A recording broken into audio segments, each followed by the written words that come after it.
Happy Wednesday, everybody. This is Mayor Mike, and I'm broadcasting from 740 Main Street, East Hartford, affectionately known as Town Hall. And for very much longer, or not very much longer, it will be known as Town Hall. We'll be moving just down the street.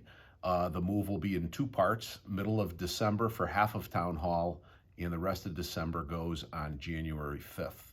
So we will resume operations in 2023 down at the Community Cultural Center, while East Hartford Town Hall here at 740 Main Street receives a much overdue $21 million facelift. So that being said, remember everybody, in the new year, Community Cultural Center. There's signs posted all over town, and if you have any questions, please visit our website or give us a call at 860-291-7201. I don't have any questions from last week. My thought is quite a few people are busy with the holidays, busy Christmas shopping, busy celebrating any of the holidays that they celebrate. So we're going to do a bit of a year in review. It's not going to be a long one. It's not going to be all comprehensive, but I think it'll give you some important updates on important projects that we're working on. The first one is Silver Lane Plaza.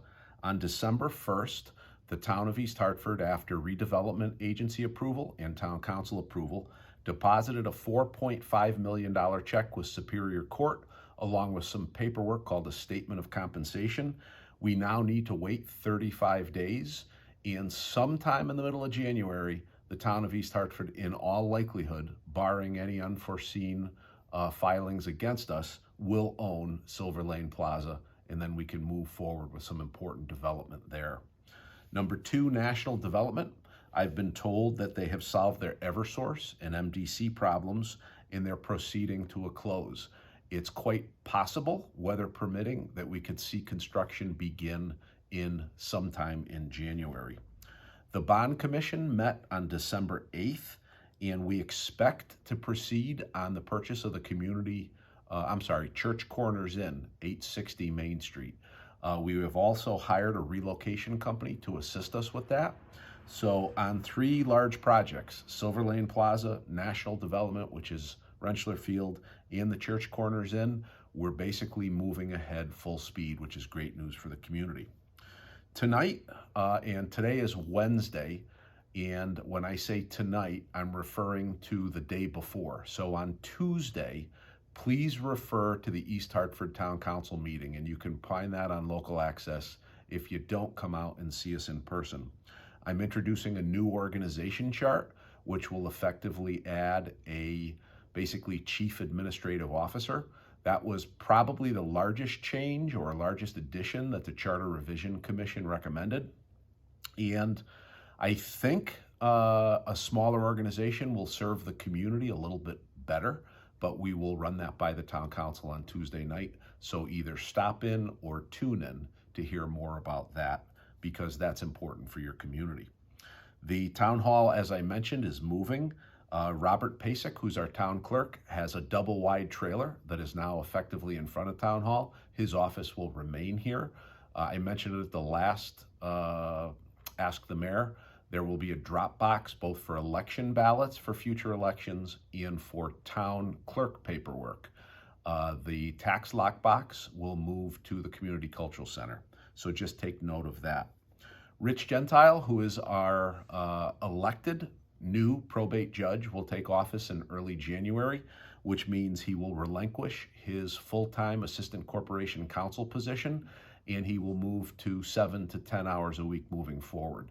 We want to, congratulate Rich for his successful pursuit of the probate judgeship through the election process. He's going to make an excellent probate judge.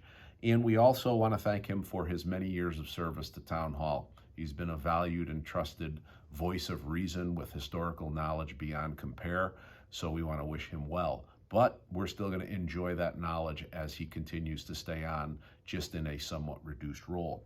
That being said, Robert Fitzgerald, also an East Hartford town resident, also an attorney, will be joining us as the assistant corporation counsel in Rich's place. So we want to welcome Robert and wish him all good things on behalf of the town moving forward. You may have seen on social media that we have launched an apartment inspection program, and that does not include the East Hartford Housing Authority. The budget process for fiscal year 2024 has kicked off. I want everybody to know that. As of Friday, the leaves have been completed. The first full, I call it 300 miles, and that was 5 crews, 40 days, 150 miles of road, 2 sides of the street. We have also picked up 8,546 bags in counting.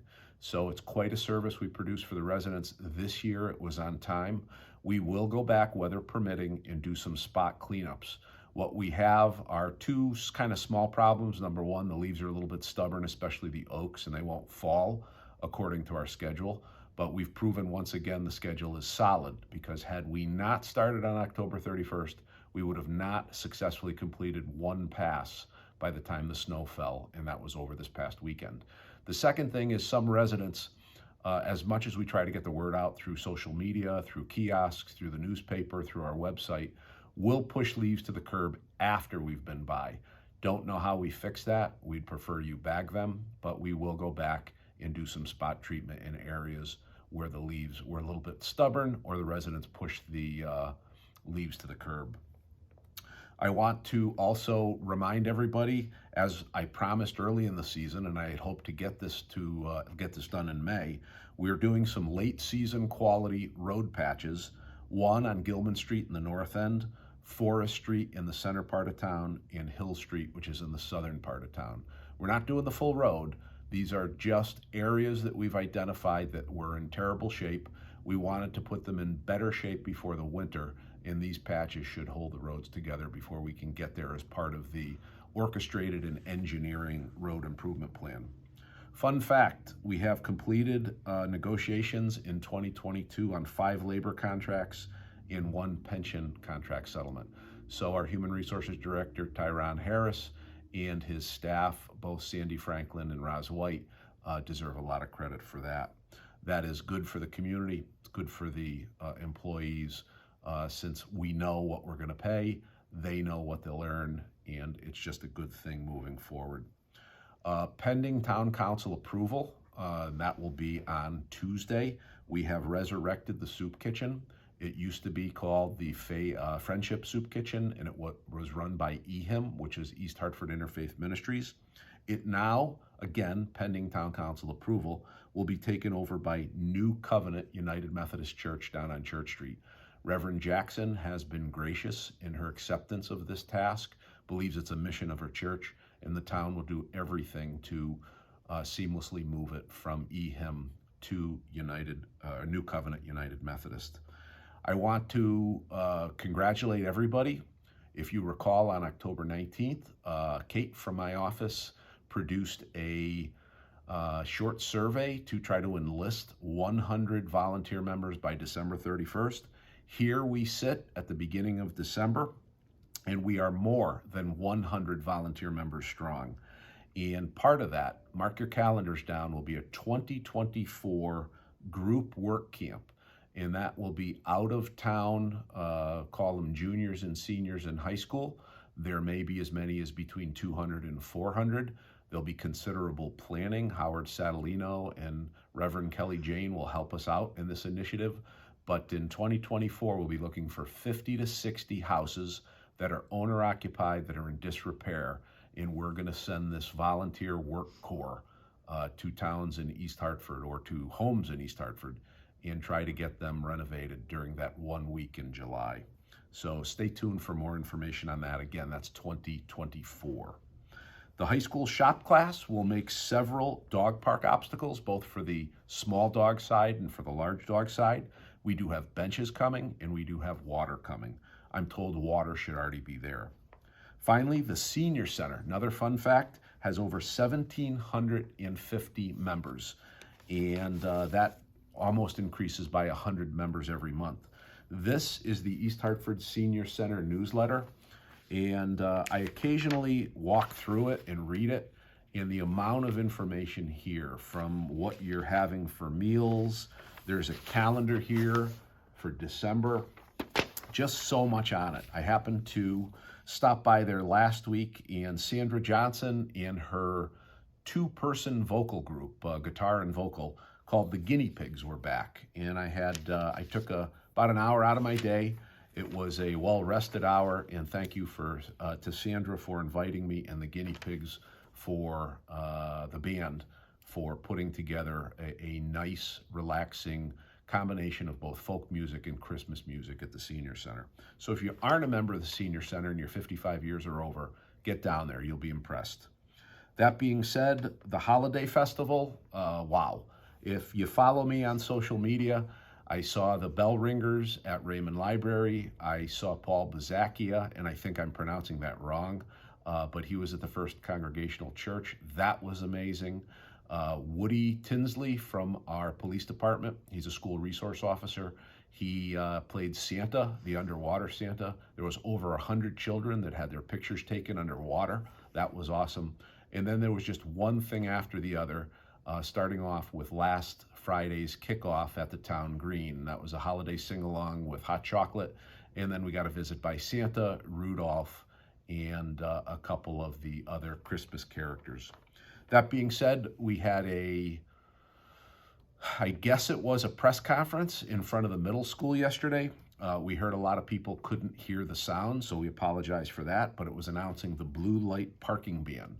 When we receive 4 inches of snow or more, there'll be designated parking lots opened so that you can pull your car off of the street so that we can more efficiently plow snow.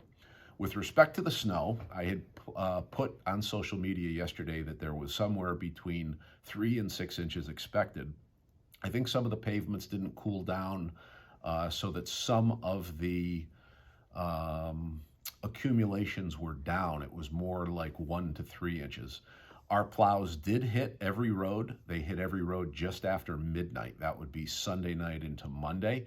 We received a squall later on, so many roads were covered with somewhere between a half and 1 inch worth of snow. We started to get calls here in Town Hall.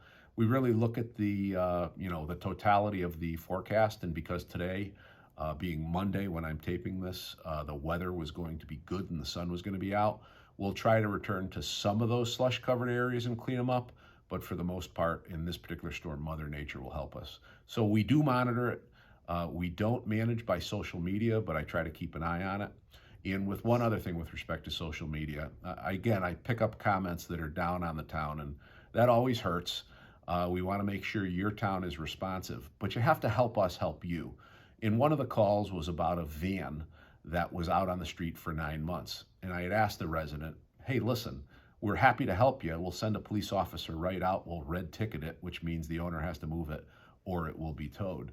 But in the 9 months, there was no follow-up by the resident. So again, instead of complaining to social media, which I see frequently, please call my office. Please call the police department. Please, the non-emergency number. Please use Q Alert. There are many, many ways to help us help you. If we don't know about it, we can't fix it. So if you see something, say something. That being said, last 2 bits of announcements is East Hartford has been named an American World War II Heritage City. That happened by the National Park Service middle of last week. That is quite an award for East Hartford. Only 1 community per state, and they chose East Hartford. And in all candor, the reason they chose East Hartford was the substantial war effort that was made and met by Pratt & Whitney aircraft with respect to jet engines. Essentially, Pratt & Whitney helped the world win the war with their jet engines, and East Hartford to be proud of that legacy. We'll do something in a lot more detail in January, but stay tuned. But at the moment, very proud that East Hartford is an American World War II Heritage City. Last but not least, the town of East Hartford, the Human Resources Department, is lifting the requirement for mandatory vaccinations for new hires. While we strongly encourage everybody to get vaccinated, we are in a very different place than we were some months ago, before there was testing, before there were vaccinations, before there were other efficacies that could be used to combat COVID. So while we still follow the science and we still strongly recommend everybody get vaccinated, I have all mine, please get all yours. It is no longer a mandatory requirement for those who, for whatever reason, just choose not to get it for one reason or the other. So that being said, you will see one more town council meeting broadcast from Town Hall before the town council meetings move over to the Community Cultural Center. That being said, this is Mayor Mike. Today is Wednesday. I'm really taping on Monday. Hopefully everyone will have a good rest of the week. We won't be hit by too much weather. And if I don't see you, have a Merry Christmas, have a happy holiday, and have a great New Year.